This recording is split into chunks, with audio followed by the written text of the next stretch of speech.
A woman, abandoned and pregnant, humiliated by the man who once vowed to love her.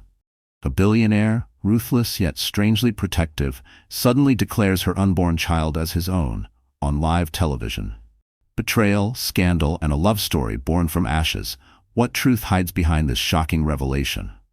The bright lights of the studio cameras cut across the stage, bathing the polished floor in a glare that seemed to stretch for miles. It was supposed to be an ordinary business interview, a live broadcast about investments, philanthropy, and the future of innovation. Nobody watching expected the evening news to transform into the most explosive scandal of the year. But drama rarely announces itself politely. It arrives like a storm, tearing through reputations and leaving entire families trembling in its wake. And in the middle of that storm stood Claire Matthews, a young woman with trembling hands and a belly round with life. 7 months pregnant, she should have been preparing a nursery, folding baby clothes and dreaming about lullabies. Instead, she was standing in the studio audience, her heart pounding so loud she thought the microphones might pick it up. She had not come for glory or for revenge. She had come for recognition, for dignity, for the truth that had been stolen from her by the one man she once trusted more than anyone, her ex-husband. Just a year ago, Claire believed she had everything. She believed love was enough. She believed marriage was forever. Daniel Carter, her husband at the time, was tall, confident, and charming enough to convince her that her future lay in his hands. She had given him her trust, her devotion, and finally her body, carrying the child they had long dreamed of. Yet when the first signs of her pregnancy showed, Daniel changed. He grew distant, sharp with his words, impatient with her needs. The warmth in his eyes vanished, replaced by an arrogance that chilled her. And then came the betrayal. It wasn't just that Daniel had taken up with another woman. It wasn't just that he paraded his mistress at social events where Claire used to stand proudly by his side. No, the real knife came when he looked Claire in the eye and told her, "That baby isn't mine. Don't expect me to raise another man's mistake." The words burned so deep she thought they might scar her soul. Claire had been faithful. She had loved Daniel with the kind of fierce loyalty that can only come from someone who has little else to hold on to. She was an orphan, raised without luxury, scraping by with part-time jobs to put herself through school. Daniel had promised her security, a home, a family. And yet, when she finally carried his child, he tossed her aside like trash, denying the baby's very existence. For weeks, Claire lived in quiet devastation. Her belly grew heavier, her steps slower, and her tears endless. Neighbors whispered, friends disappeared, and Daniel's mistress posted smiling photos of vacations and champagne on social media, mocking Claire's silence. She could have hidden forever. She could have accepted her exile. But fate had other plans. Because standing under the glare of those studio lights that night was someone else, a man who carried a very different kind of power. Alexander Graves. Billionaire, investor, philanthropist, and one of the most private men in America. Known for building an empire from scratch, he had the reputation of a ruthless negotiator in the boardroom and an enigmatic recluse outside of it. He rarely granted interviews, and when he did, he never strayed into personal matters. The world respected him, feared him, envied him. Nobody expected him to step off script. Nobody expected him to see Claire in the audience, to recognize her trembling form, and to pause mid-sentence as the cameras rolled. Claire didn't even know why she had come. Perhaps curiosity, perhaps desperation. The studio had given out free tickets for the live broadcast. She had almost thrown the invitation away. But something inside her whispered that she had to be there, that the truth she had been denied might finally find its way into the light. And when Alexander's piercing gray eyes swept across the crowd and locked onto hers, Claire felt something she hadn't felt in months: safety. The host rattled on about quarterly earnings, mergers, and charity initiatives, oblivious to the invisible thread stretching between Alexander and the pregnant woman in the third row. Claire lowered her gaze, embarrassed, but Alexander's attention did not waver. For a man used to moving markets with a word, this was different. His silence stretched, long enough that the host faltered, glancing nervously at him. Then Alexander leaned toward the microphone, his voice steady, deliberate, and carrying the weight of 1,000 boardrooms. "There is something I must say," he announced. The studio hushed instantly. Across the country, millions of viewers leaned closer to their screens, sensing the gravity of the moment. Claire's breath caught in her throat. She clutched her belly instinctively, as if shielding her unborn child from whatever storm was about to break. Alexander's gaze never left her. "That child," he said slowly, each word sharp as glass, "is my son."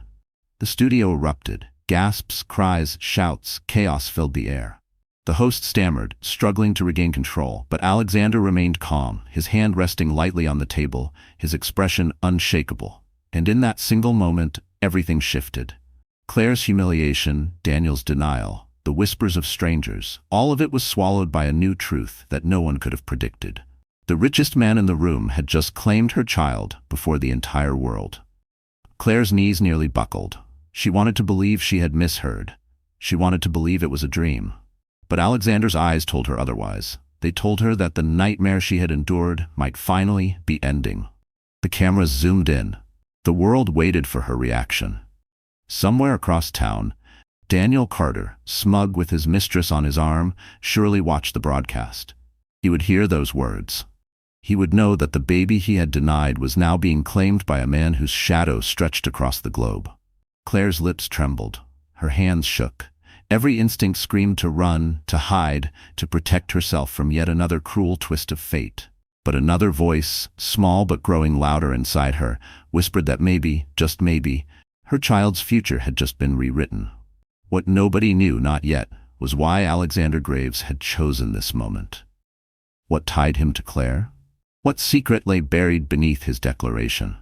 The studio lights burned hotter. The audience buzzed with speculation. The host's face was pale with shock, and Claire Matthews, standing in the center of it all, felt the ground beneath her tilt, as though her entire life were being rewritten in real time.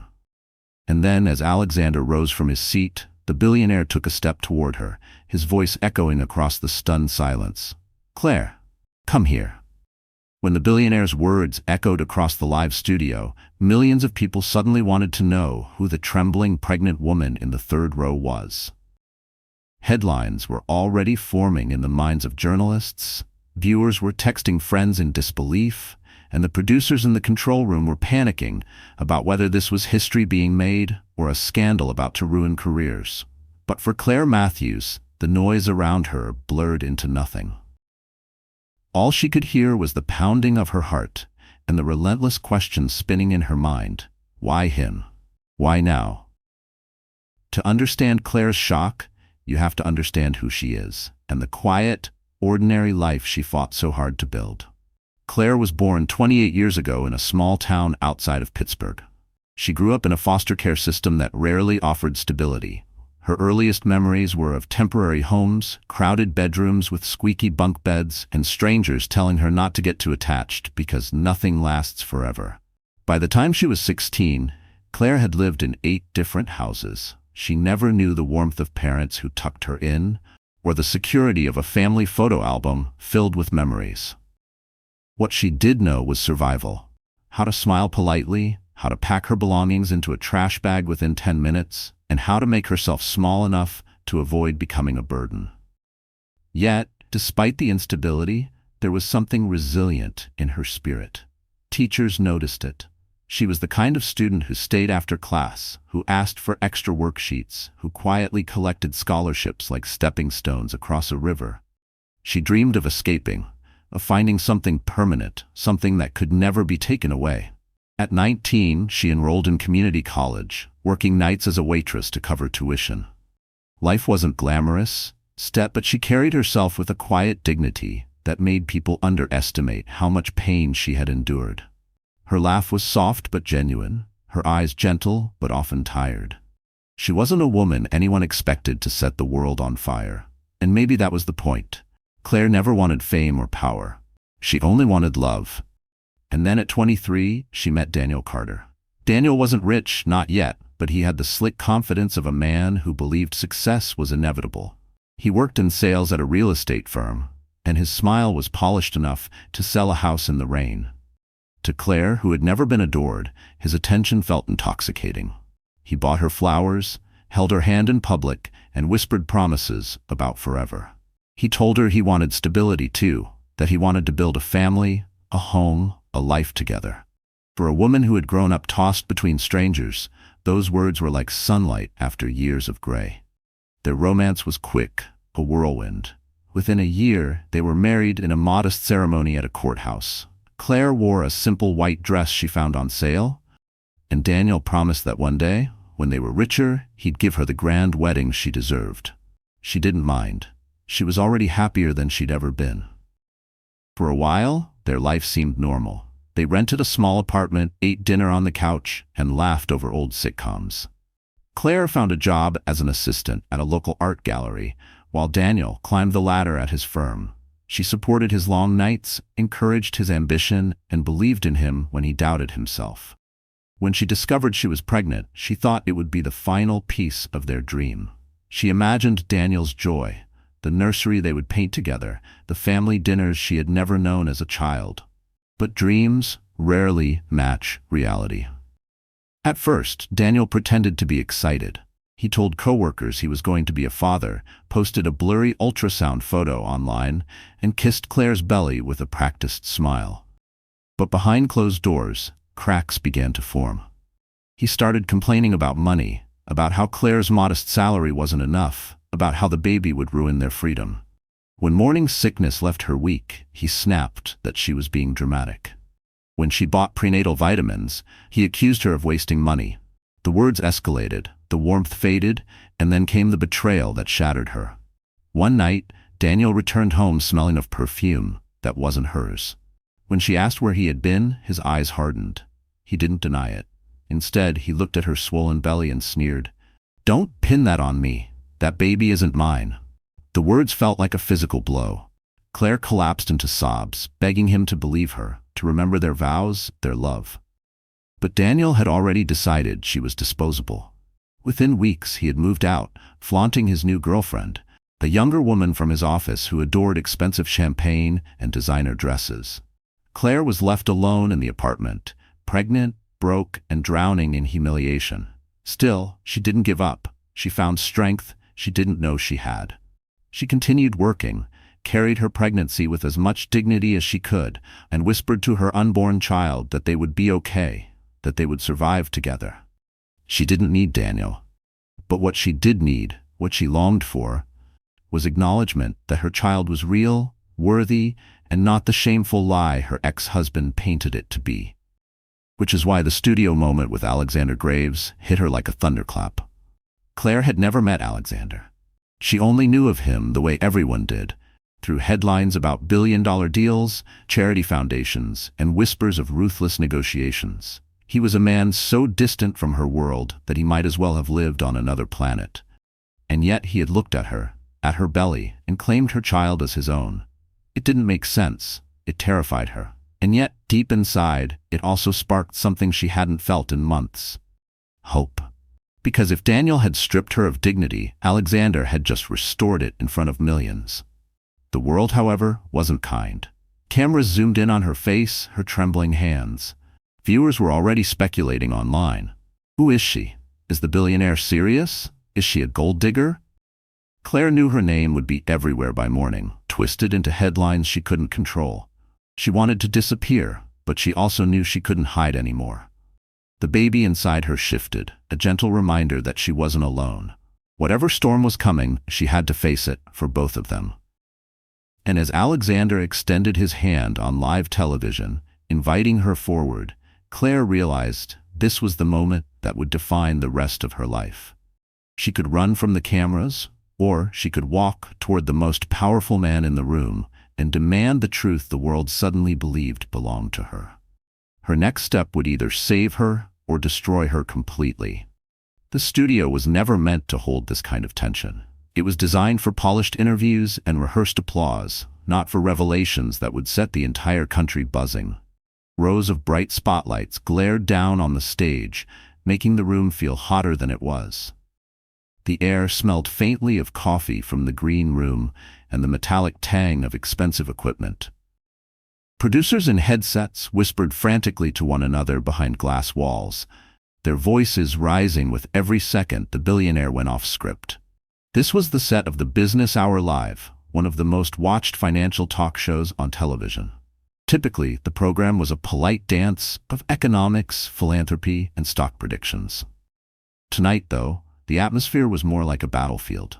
Every camera lens seemed to tremble as it tried to capture Alexander Graves, the man known for never revealing more than he wanted, suddenly declaring a pregnant stranger's child as his own.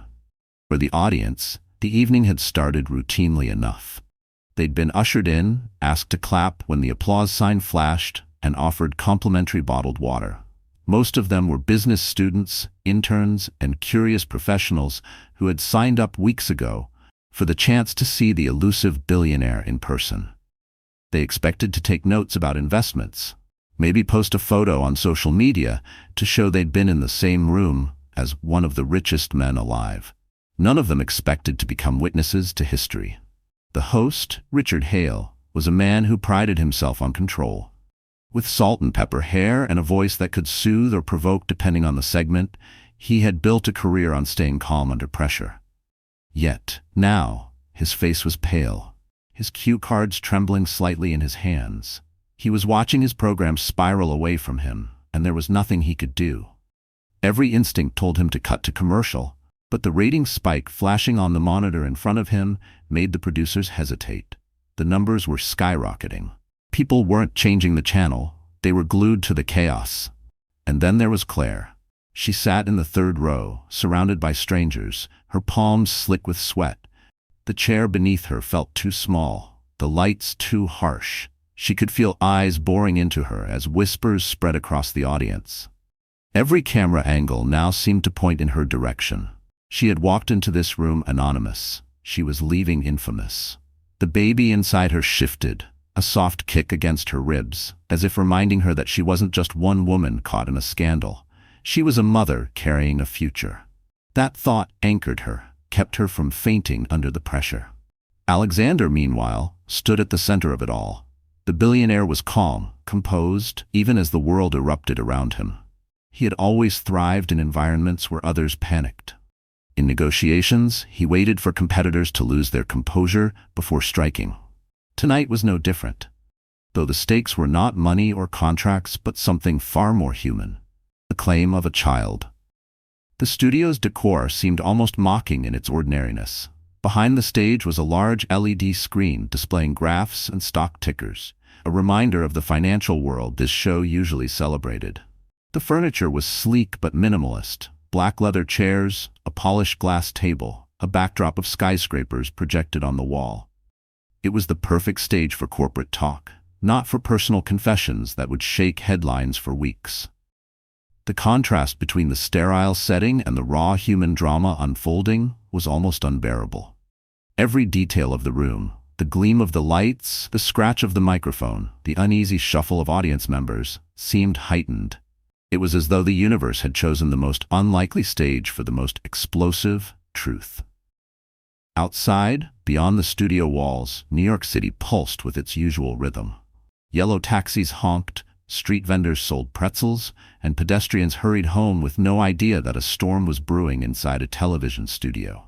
In high-rise apartments, viewers who had casually tuned in during dinner dropped their forks, stunned. In bars, screens meant for sports were suddenly locked on the broadcast. Phones buzzed endlessly as social media exploded with clips of Alexander's words. And somewhere in an upscale penthouse, Daniel Carter, the man who had denied his pregnant ex-wife, was watching too. Wineglass in hand, mistress draped over his shoulder, he froze as his smug certainty cracked. The baby he had refused was being claimed by a man more powerful, more respected, more untouchable than he could ever hope to be. His world, built on arrogance and denial, was about to collapse. Back in the studio, chaos brewed behind the scenes. A young production assistant whispered urgently to the director, "Do we cut the feed? This wasn't in the script." The director, pale and sweating, shook his head. "No, we keep rolling. This is history. Don't you get it? This is bigger than anything we could have planned." The host cleared his throat, trying to regain composure. "Mr. Graves," he began, his voice unsteady, "are you saying publicly that this woman's child is yours?" His words echoed through the speakers, leaving the entire room suspended in silence. Alexander's gaze didn't waver. His voice was steady, deep, commanding. "Yes," he said simply. "That child is my son." Gasps rippled through the audience again. Claire felt her stomach twist. She wanted to scream, to demand answers, to know why a man she had never met was claiming her baby. Yet at the same time, she couldn't deny the strange wave of relief coursing through her. For the first time since Daniel's betrayal, someone powerful was standing beside her, not against her. The setting itself seemed to hold its breath. The lights hummed, the cameras whirred.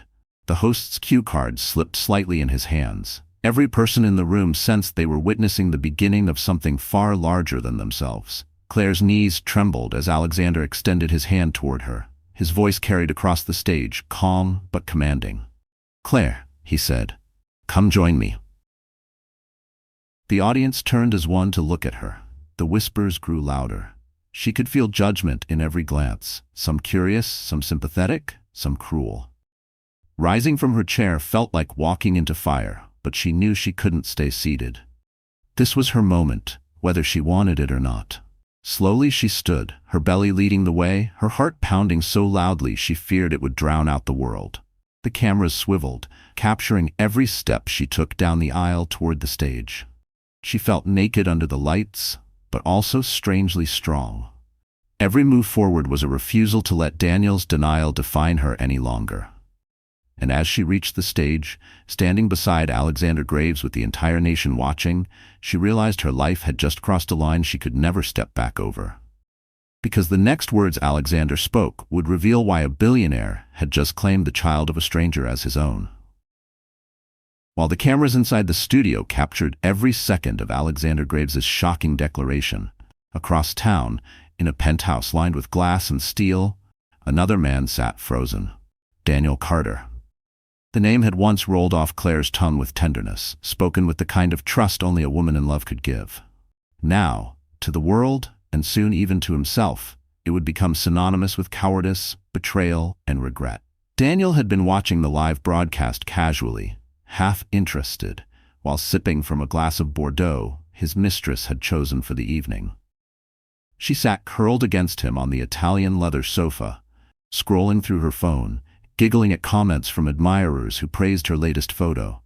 They were supposed to be celebrating Daniel's upcoming promotion at his firm, his growing reputation in the city's real estate scene. He loved nights like these, when he could bask in admiration, when he could pretend the world bent to his ambition. But then he heard it. Alexander Graves's voice, calm, unshakable. "That child is my son." The wine glass slipped in Daniel's hand, red liquid spilling onto the pristine white rug. His mistress gasped, more at the stain than at the words. Daniel's pulse hammered, his jaw clenched so tightly it ached. He knew that child. He knew the woman in that studio, and he knew, beyond a shred of doubt, that Alexander's claim had just detonated a bomb in the middle of his life. Because Daniel Carter's greatest flaw wasn't just arrogance, it was underestimating people. He had underestimated Claire when he mocked her for not earning enough. He had underestimated her strength when he threw her out, certain she'd come crawling back. And now, he had underestimated fate itself. Because the woman he discarded was standing under the spotlight of national television while a billionaire claimed her child. To understand Daniel's venom, one has to peel back the layers of his ambition. He hadn't grown up poor. His parents owned a modest home in the suburbs. His father worked as an accountant, his mother a schoolteacher. They lived comfortably, though not extravagantly. But for Daniel, comfort was never enough. From the time he was a teenager, he was obsessed with appearances. He ironed his shirts twice before school, made sure his sneakers were spotless, and practiced his smile in the mirror until it gleamed like a salesman's promise. In college, he studied business, not because he loved numbers, but because he loved power. He was the type to charm professors with compliments, to join clubs not for passion but for networking. He talked endlessly about becoming someone important, about escaping the mediocrity he saw in his parents' modest lives. He wanted wealth, recognition, respect, the trappings of success that could silence the voice inside him whispering that he was ordinary. Meeting Claire had been convenient. At the time, she was gentle, unassuming, and deeply in love. She adored him in a way that stroked his ego. He told himself he was doing her a favor by marrying her, that she was lucky to have a man with his drive. He loved the way she looked at him as if he were a star she could reach for. But when the glow of new love faded, Daniel's true nature emerged. He grew restless. He wanted more. More money, more status, more admiration. Claire's quiet sacrifices didn't impress him. Her second-hand clothes embarrassed him. Her refusal to nag him about late nights made him feel entitled to even later ones. And when she became pregnant, instead of gratitude, he felt suffocated. The thought of diapers, doctor bills, and responsibility clashed with the glamorous life he envisioned. So he made the cruelest choice a man could make. He denied the baby. He looked his pregnant wife in the eye and said, "That child isn't mine." Not because he believed it, but because it was easier to bury her under lies than to face his own selfishness. In the weeks that followed, Daniel relished the freedom of his betrayal. He flaunted his mistress, paraded through expensive restaurants, bought suits that cost more than Claire's monthly salary. He convinced himself he had upgraded, that the world admired him more without the burden of a wife and unborn child. He told anyone who asked that Claire was unstable, that she had tried to trap him, that he was the real victim. And for a while people believed him, but arrogance is a fragile crown. Tonight, it toppled. On live television, in front of millions, Alexander Graves had undone the narrative Daniel built. The mistress gasped again, scrolling furiously through her phone. "Babe, they're all talking about her. Claire, your ex, she's trending, and oh my God, Alexander Graves? He said the baby is his?" Her voice dripped with disbelief, tinged with mockery. Daniel's hands shook as he grabbed the remote, turning the volume higher. There was Claire, timid but radiant, standing beside a man Daniel had once tried and failed to impress at a corporate event. Alexander Graves, a billionaire who could crush him with a single phone call, was now linked to the very woman Daniel had thrown away. It felt like humiliation poured over him in front of the entire world. He imagined the boardroom whispers, the mocking glances from colleagues, the disapproving stares from investors. He could already hear the phone calls he'd get tomorrow. "Daniel, isn't that your ex-wife? The one you said was crazy? Why is Alexander Graves calling her child his?" For Daniel, reputation was everything, and now it was slipping like sand through his fingers. His mistress tried to comfort him, draping herself over his arm, but Daniel shoved her away. He stormed toward the window, staring out at the glittering city skyline, his reflection fractured against the glass. Rage boiled inside him, not just at Alexander, but at Claire. How dare she rise from the ashes he had buried her in? How dare she stand on a stage that should have been his? Daniel's arrogance twisted into obsession. He couldn't allow this narrative to stand. If the world began to believe Alexander, if Claire's name became linked with power and dignity instead of shame, Daniel's own downfall would be sealed. He told himself he had to act. He had to reclaim control, no matter the cost. Because Daniel Carter wasn't just an ex-husband in denial anymore. He was a man cornered by his own lies, a man whose mask was slipping. And cornered men are dangerous. In that penthouse, as the city lights flickered below, Daniel clenched his fists and muttered a vow. "She'll regret this. Both of them will." What he didn't know was that his attempt at revenge would only push Claire closer to the one man powerful enough to protect her, and expose Daniel for what he truly was. By the time Claire reached the stage, the studio had transformed from a quiet business set into a storm of flashing lights, murmurs, and frantic whispers. The cameras, usually steady and predictable, now darted like hunting birds, capturing every flicker of expression on her face, every tremor in her hands. To the world watching at home, she was no longer anonymous. She was the woman at the center of the scandal now unfolding live. The host, Richard Hale, tried to steady the chaos. "Mr. Graves," he stammered, his voice struggling against the buzz of the crowd, "you've just made a claim that, well, it has stunned the nation. Are you saying, without hesitation, that this unborn child belongs to you?"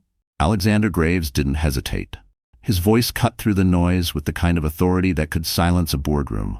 "Yes, he is my son, and I will protect him and his mother with everything I have." Gasps again. The audience could hardly process it. Viewers at home clutched their chests, texting friends with disbelief. "Are you seeing this?"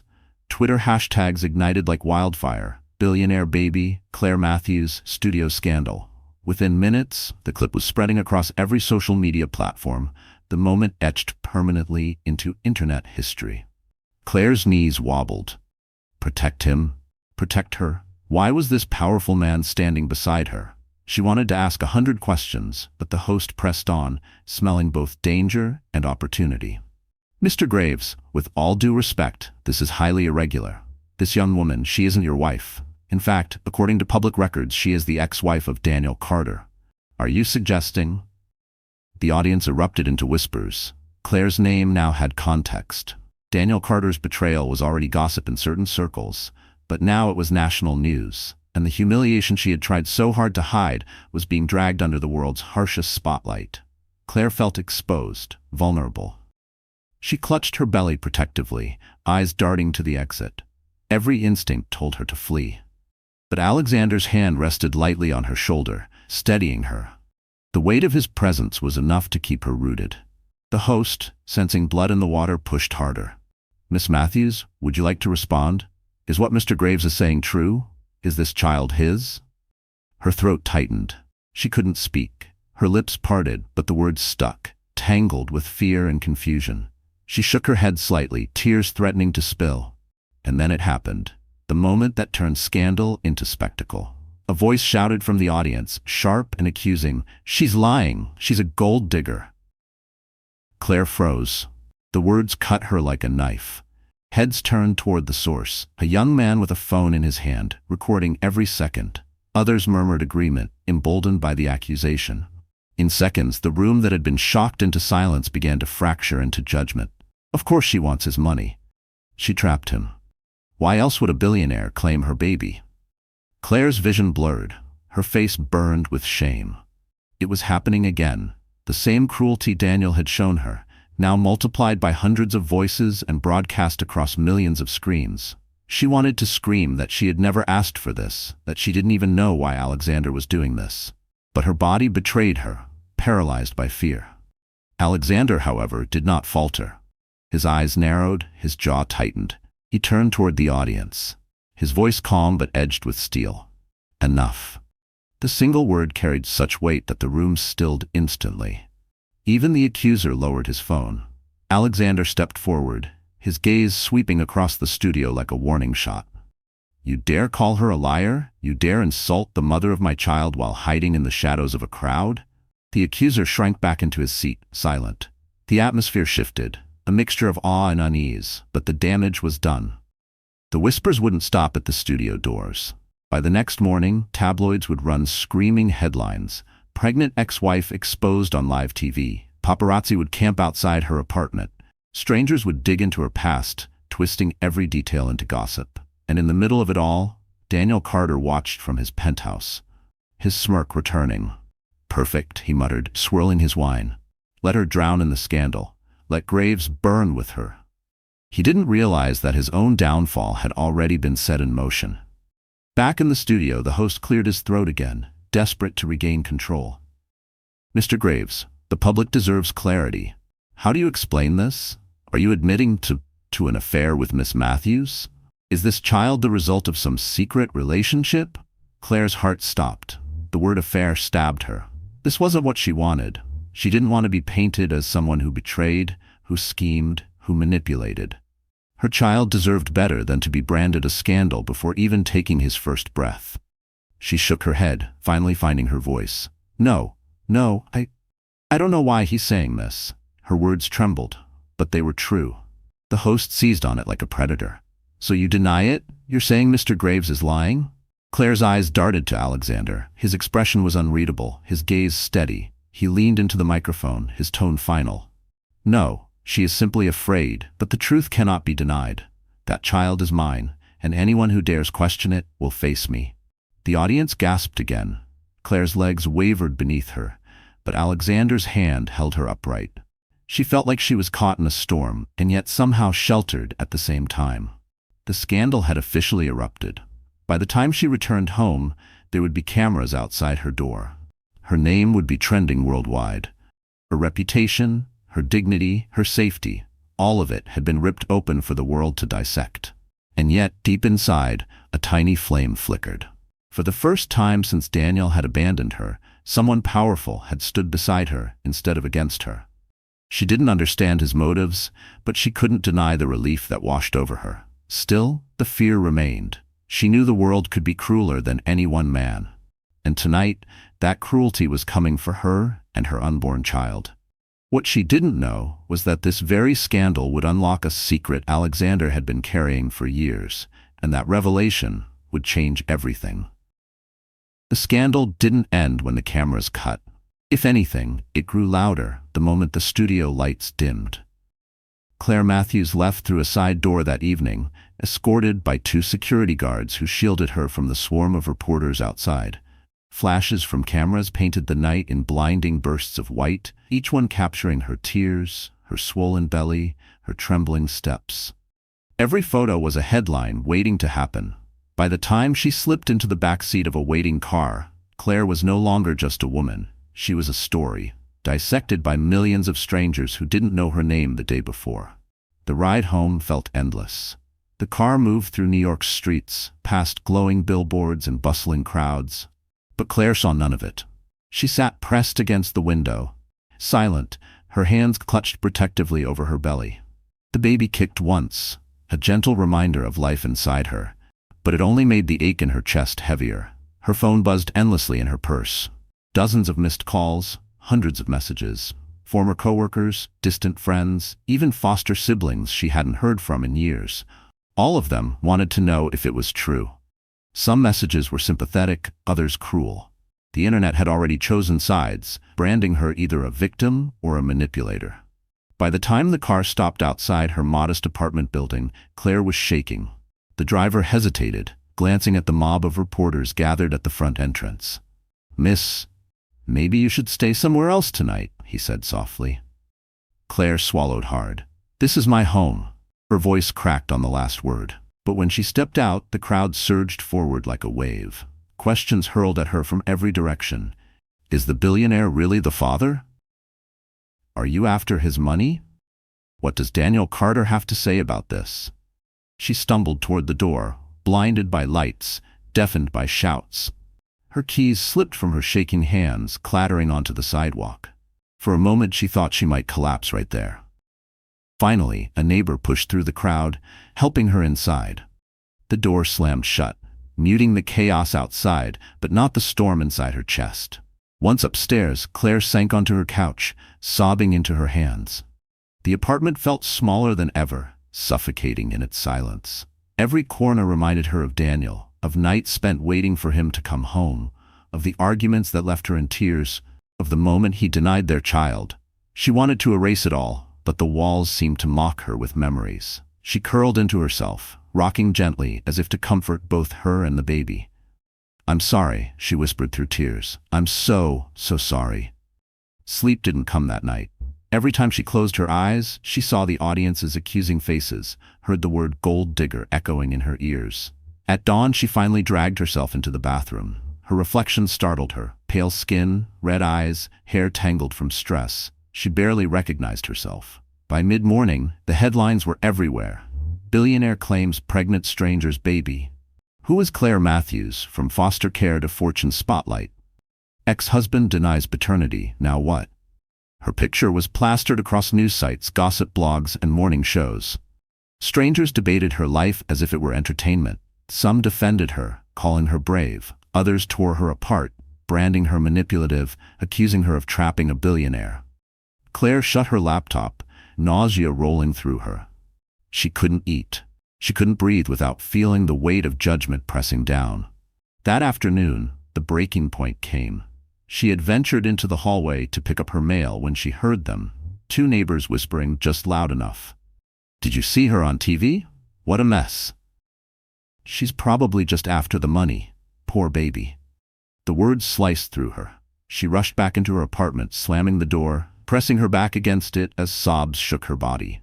She slid down to the floor, clutching her belly. "I can't do this," she whispered. "I can't."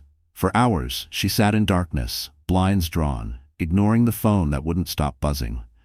Her body ached, her mind spiraled. She thought of running, disappearing into another city, another life, somewhere nobody knew her name. But even that dream collapsed when she realized the paparazzi would follow her anywhere. She was trapped. As night fell, exhaustion finally pulled her into restless sleep. Dreams blurred with memories. Daniel's sneer, the audience's whispers, Alexander's steady hand on her shoulder. She woke in the early hours, sweat dampening her forehead, her heart racing. For a moment she thought she was still on stage, the cameras flashing. But she wasn't. She was alone. And loneliness, more than anything, was what broke her. She curled into the corner of her couch, whispering to the baby inside her. "I don't know how to protect you. I don't know what to do. I'm scared." Her tears wet the fabric, soaking into the cushions. Hours passed. She barely noticed when the sun rose again, painting her walls gold. She felt like a ghost in her own life. Every knock at the door made her flinch. Every ring of her phone made her stomach twist. By the third day, she hadn't eaten more than a few crackers. Her body felt weak, her spirit weaker. She stared at her reflection in the mirror and whispered the truth she was afraid to admit. Maybe Daniel was right. Maybe I'm not strong enough for this. The thought terrified her more than anything. But despair has a way of convincing even the strongest hearts. And just when she thought she couldn't sink any lower, when she believed the world had completely abandoned her, a knock came at the door. Firm, steady. Not the frantic banging of reporters, but something different. She froze, holding her breath. Then a voice, deep and familiar, called through the door. "Claire, it's me. Open up." Her heart stopped. She knew that voice. It was Alexander Graves, and the words he was about to say would pull her out of the darkness, or drag her deeper into a storm she couldn't escape. The knock at the door echoed through Claire's apartment like a drumbeat. For a long moment she couldn't move. She sat frozen on the couch, her body weak from days of crying, her mind clouded with fear. She told herself she had imagined it, that her exhaustion had conjured the sound. But then it came again. Firm, steady, deliberate. "Claire, it's me. Open up." Her pulse quickened. She knew that voice. The same voice that had silenced an entire studio. The same voice that declared her child was his. Alexander Graves. Her first instinct was to stay hidden. She didn't want him to see her like this, hair tangled, eyes red, spirit broken. But something deeper pushed her forward. Curiosity, desperation, a flicker of hope she couldn't quite extinguish. Slowly she rose, padded to the door, and pressed her palm against the wood as if to steady herself. "Why are you here?" she whispered, though he couldn't hear. "Claire," he said again, gentler this time. "Please." Her fingers fumbled with the lock. The door creaked open, and there he stood. Tall, immaculately dressed in a charcoal suit, but with a softness in his eyes she had never seen in the cold photographs of business magazines. For a moment, neither of them spoke. Then Alexander stepped inside. His gaze swept the small apartment, taking in the clutter, the drawn blinds, the untouched meals on the table. He said nothing, but Claire felt the weight of his silence, concern, judgment, maybe both. "I don't understand," she blurted, her voice hoarse. "Why are you doing this? Why did you say that on live television? You don't even know me." Alexander's jaw tightened. He ran a hand through his dark hair, a rare crack in his controlled demeanor. "Because," he said finally, "I do know you." The words stunned her. She stared at him, confused. "What are you talking about?" He sank into the armchair across from her, his posture straight but his eyes distant, as though he were weighing every word. When he spoke again, his voice was low, steady. "Years ago, before the world knew my name, I was just a man clawing his way out of poverty. My family had nothing, no connections, no safety net. My father died when I was 12. My mother worked herself to the bone, but some nights we went to bed hungry. I carried that shame with me. Every deal I made, every risk I took, it was all to bury that boy who never had enough." Claire listened, stunned. She had never imagined the billionaire's life beginning in hardship. He continued, "When I was 17, my mother got sick. I couldn't afford doctors, so I took any job I could, construction, deliveries, anything. I thought I was alone. But then one night, at a shelter where my mother was resting, I saw someone. A girl. She was younger than me, maybe 15. She had the same look in her eyes I carried, loneliness, fear, but also strength. She was sitting on a cot, clutching a worn backpack like it was her lifeline. Claire's breath caught, memories stirred, blurry, half forgotten, but real. She remembered that night. A boy with tired eyes had given her half of his sandwich, told her not to give up, that life could still change. She had never forgotten the kindness, though she had convinced herself it was a dream. That girl, Alexander said softly, meeting her gaze. Was you, Claire? Her hand flew to her mouth. Tears welled in her eyes. No, that can't. But it could. The memory was real. The kindness was real. I recognized you the moment I saw you in the studio, he admitted. I couldn't believe it. The girl who once reminded me not to give up was standing there, abandoned, accused, humiliated. I couldn't stay silent. I owed you more than that. Claire's knees weakened. She sank into the couch, overwhelmed. All this time she had believed Alexander's declaration was a mystery, maybe even a cruel trick. But now the truth unfolded. He wasn't a stranger. He was a ghost from her past, carrying gratitude and guilt in equal measure. But the child, she whispered. Why would you claim him? He isn't yours. Alexander's expression softened. No, biologically, he isn't. But blood isn't the only thing that makes a family, Claire. I know what it means to be denied, to grow up without protection. I will not stand by and watch your child suffer that fate. Not when I have the power to change it. Her tears fell freely now.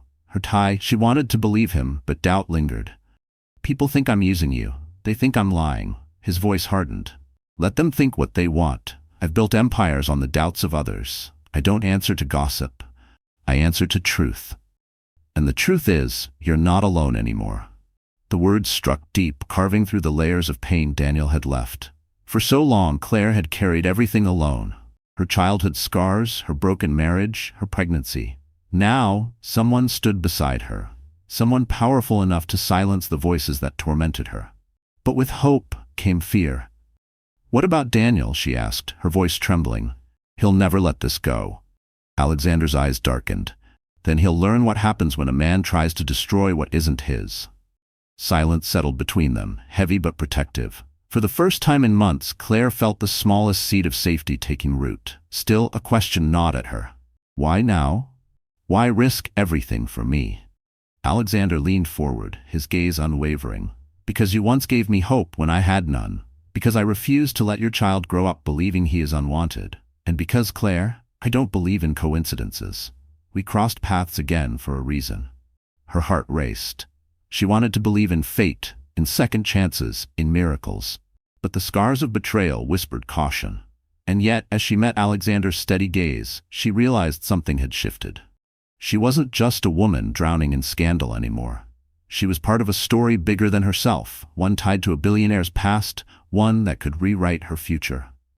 But she also knew that secrets, once revealed, come with consequences.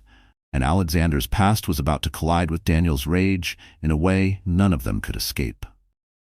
For days after Alexander's revelation, Claire wrestled with disbelief. She replayed his words again and again, trying to grasp their meaning. He remembered her. He had seen her at her lowest point all those years ago, and now, when she thought she was broken beyond repair, he was standing beside her. But gratitude alone couldn't erase the fear. Every morning, when she opened her blinds, reporters still lingered outside. Strangers online debated her worth like she was a headline, not a human being. And somewhere across the city, Daniel was plotting his revenge. She wanted to crawl back into hiding, but Alexander wouldn't let her. One evening he arrived again, this time with purpose written in every step. He didn't come empty-handed. A sleek black car waited outside, and when Claire hesitated at the door, he said firmly, "Come with me. It's time." "Time for what?" she whispered, wary. "Time for the world to see who you really are," he replied. The drive took them through Manhattan's glittering streets until they stopped in front of a private building with glass walls that gleamed like a jewel. Inside, Claire found herself in a high-end studio. Stylists, designers, makeup artists waiting like soldiers ready for battle. She froze at the entrance, her instinct to retreat. "I can't. This isn't me." Alexander turned, his voice soft but unyielding.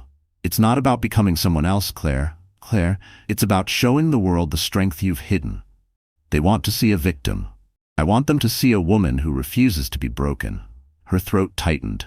She looked at him, at the certainty in his eyes, and something in her shifted. She nodded. The transformation began slowly. Her hair, once tangled from nights of crying, was washed, brushed, and styled until it cascaded in soft waves. Her face, pale and tired, was touched with subtle makeup that highlighted her natural glow. The designer held out dresses, elegant but powerful. After some hesitation, she chose a deep navy gown that hugged her figure without hiding her pregnancy, a symbol that she would not be ashamed of the life growing inside her. As she stood before the mirror, she barely recognized herself. Gone was the broken woman hiding in shadows. In her place stood someone poised, dignified, radiant. Her hands trembled, but her reflection whispered a truth she had forgotten. She was still strong. Alexander entered quietly, watching her. His gaze softened, pride flickering across his face. "There you are," he said simply. Her lips parted. "Do you really think this will change anything? They'll still judge me. They'll still call me names." "They will," he admitted, "but they'll also see you differently. You've been surviving, Claire. Now it's time to start living." The next day, Alexander arranged an appearance, not on a gossip show, but at a charity gala supporting single mothers, one of his long-standing initiatives. It was the perfect stage, one that would allow Claire to step forward not as a scandal, but as a woman with dignity. Walking into the grand ballroom was overwhelming. Chandeliers glittered overhead, crystal glasses clinked, and cameras flashed. For a moment, Claire faltered, her old fears returning, but Alexander's hand on her back steadied her. "You belong here," he whispered. And for the first time, she believed it. The crowd turned as they entered. Whispers rippled through the room, but this time, they weren't sharp daggers of judgment. They were astonished murmurs. Claire wasn't the tear-stained woman fleeing reporters anymore. She was luminous, composed, carrying herself with quiet grace. When Alexander introduced her to influential guests, he didn't hesitate. "This is Claire Matthews," he said with authority. "The strongest woman I know, the mother of my son." The words sent another wave through the crowd, but Claire no longer shrank from it. She lifted her chin, met their eyes, and smiled faintly. For once, she didn't feel ashamed of her story. She felt seen. Later, as she stood alone near the balcony, gazing out at the city lights, a woman approached her. She was older, dressed elegantly, and her eyes held warmth. "My dear," she said gently, "I was once where you are, alone, judged, afraid, but I survived, and so will you. Don't let them write your story for you." Tears pricked Claire's eyes, but this time they weren't from despair. They were from the recognition that she wasn't alone, that her struggle connected her to countless women before her. By the end of the night, something remarkable happened. Reporters didn't write about a scandal. They wrote about her strength, her poise, her transformation. Headlines shifted. "Claire Matthews stuns at gala. From scandal to strength, a mother's fight." Back in her apartment, she stood before the mirror once more. Her reflection was tired, but alive in a way it hadn't been in months. She touched her belly, whispering, "We're gonna be okay. I promise." But strength isn't just about appearances. It's about resolve. And as the days passed, Claire began to embrace a new mindset. She met with lawyers to prepare for whatever Daniel might throw at her. She spoke to charities Alexander introduced her to, finding purpose in helping other women. She started to dream, not of hiding, but of building a future where her child would grow up surrounded by love, not shame. And though whispers of doubt still followed her, she had discovered something more powerful: her voice. Still, in the shadows of the city, Daniel Carter seethed. Watching news clips of Claire's transformation, his fury only grew. She was supposed to be ruined, begging for his approval. Instead, she was rising higher than ever. This time, beside a man Daniel could never compete with. And so, with vengeance burning in his veins, Daniel made his move.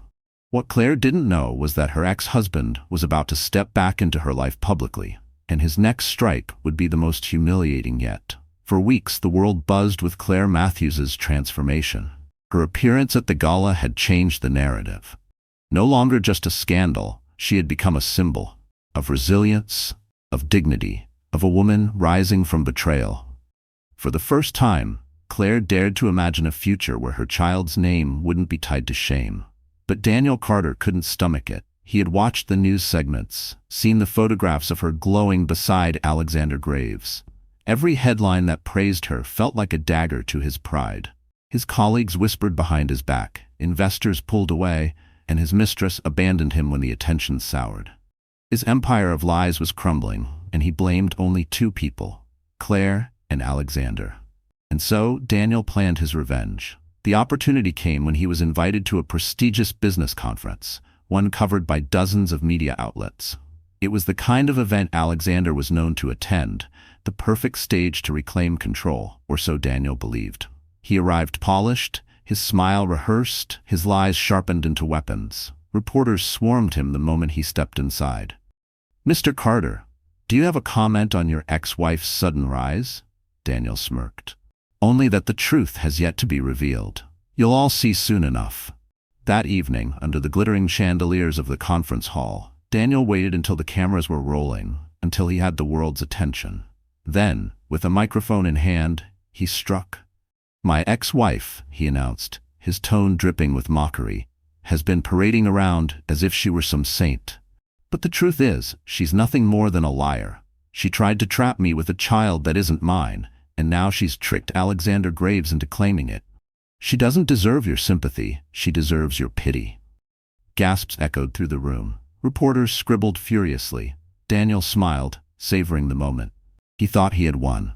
But he hadn't counted on Claire being there. Across the room, escorted by Alexander himself, Claire appeared. Her navy gown shimmered under the lights, her posture tall, her gaze unwavering.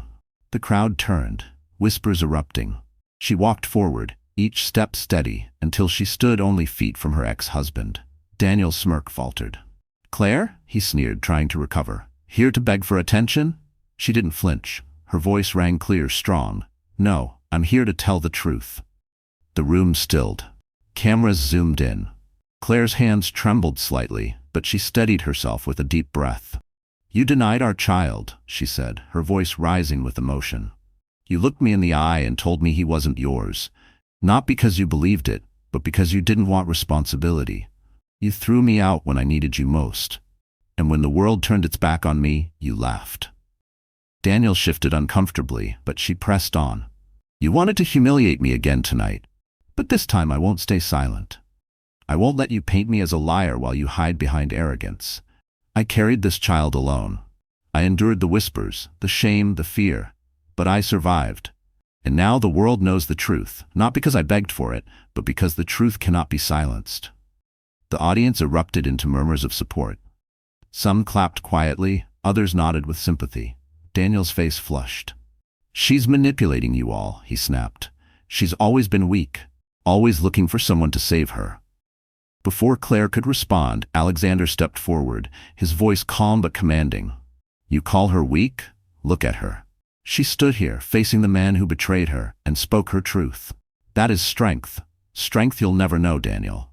Daniel's fury boiled over. "This isn't over," he spat. But Claire wasn't done. She reached into her purse and pulled out an envelope. "You're right," she said evenly. "It isn't over, because I have proof." Gasps swept the room again. Daniel's eyes widened. "What are you talking about?" Claire handed the envelope to the moderator. Inside were documents, records of Daniel's financial fraud, evidence she had gathered quietly with the help of Alexander's resources. The moderator read aloud, shock spreading across the crowd. This shows embezzlement, misuse of company funds, illegal transfers." Reporters leapt to their feet, shouting questions. Daniel's face drained of color. "Lies," he shouted, but the evidence was undeniable. Security guards began to close in, whispers of arrest filling the air. Claire's heart pounded, but she held her ground. "You wanted to destroy me, Daniel, but tonight you destroyed yourself." The crowd erupted, flashes of cameras, applause, shouts.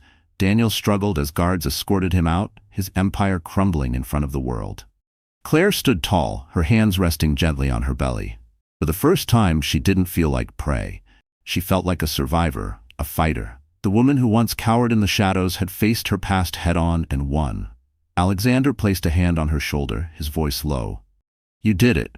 Claire turned to him, tears glistening but her smile steady. "No," she whispered. "We did." The conference hall roared with noise, but inside her chest there was peace. The past no longer defined her. The scandal no longer owned her. She had taken back her story. And yet, as the cameras broadcast her triumph across the world, one question lingered in everyone's mind. What would come next for Claire Matthews, the woman who rose from betrayal to victory?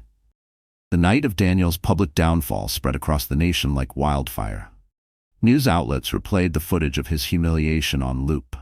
The image of Claire, standing tall with unwavering strength while he was dragged out in disgrace, became an instant symbol of justice. People who once doubted her began to speak her name with respect.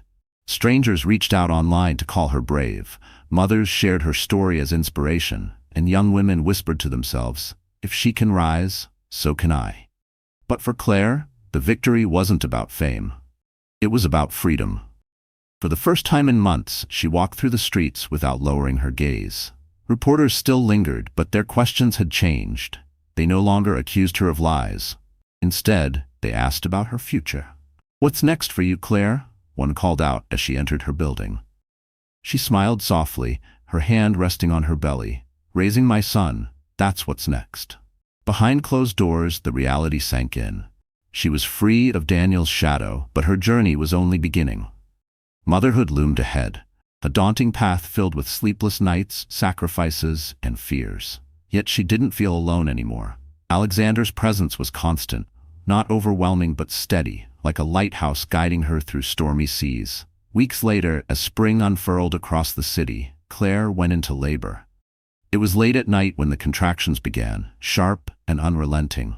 Panic threatened to consume her, but Alexander was there, rushing her to the hospital, his usually calm demeanor cracking with worry. Hours passed in a blur of pain and determination.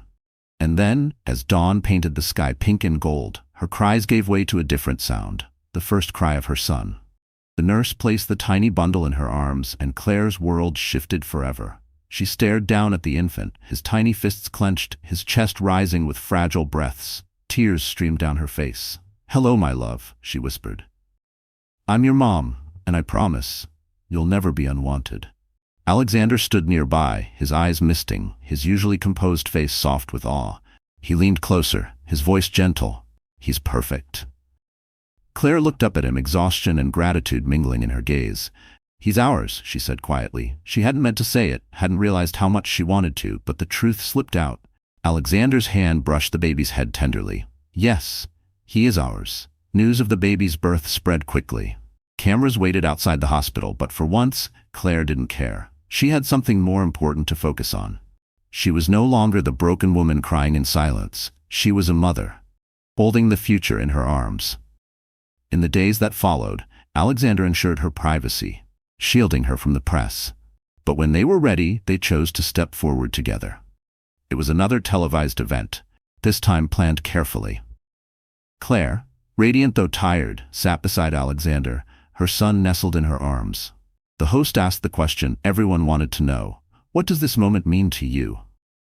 Claire's voice trembled, but not with fear, with pride. "It means hope. It means that no matter how broken you feel, no matter how many people turn their backs on you, there is always a way forward. My son is proof that from pain can come life, from betrayal can come strength. I'm not just surviving anymore. I'm living for him." The audience applauded, some moved to tears. Alexander added, his tone steady and heartfelt, "This child is not defined by scandal. He is defined by love, and I will spend the rest of my life ensuring he knows that." The words sealed their bond in the eyes of the world. Headlines no longer spoke of scandal, but of redemption. From betrayal to family, Claire Matthews' new beginning. Months passed, and Claire embraced motherhood with resilience. There were sleepless nights, moments of exhaustion, times when doubt crept back in. But every time she held her son, she remembered the promise she made in that hospital room. He would never feel unwanted. And Alexander was true to his word. He was there for every doctor's visit, every late-night cry, every small milestone. Slowly, their bond deepened, not just as allies, but as something more. Claire found herself smiling more often, laughing at moments she never thought she'd enjoy again.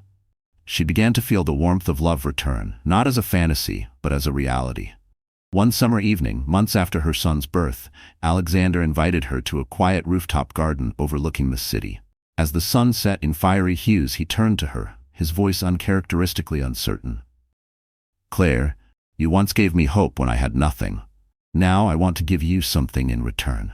A life where you and your son are never alone. A life where love and dignity aren't luxuries, they're the foundation." Her heart raced. Tears filled her eyes, not from pain this time, but from joy. She nodded, unable to speak. And in that moment, Surrounded by the city that once judged her, Claire Matthews finally stepped into her new life. Not as a victim, not as a scandal, but as a woman who had faced betrayal, risen from it, and found love stronger than anything that tried to break her. Her story had started with rejection, with a man who denied her child, but it ended with acceptance, with a man who claimed that child as his own before the world, and with a future built on resilience and love.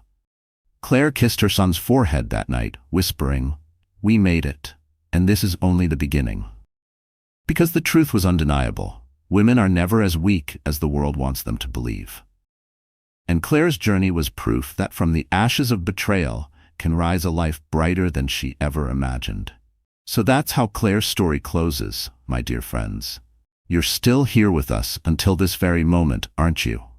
If you are, it means something inside this journey touched your heart in a way words alone can't explain.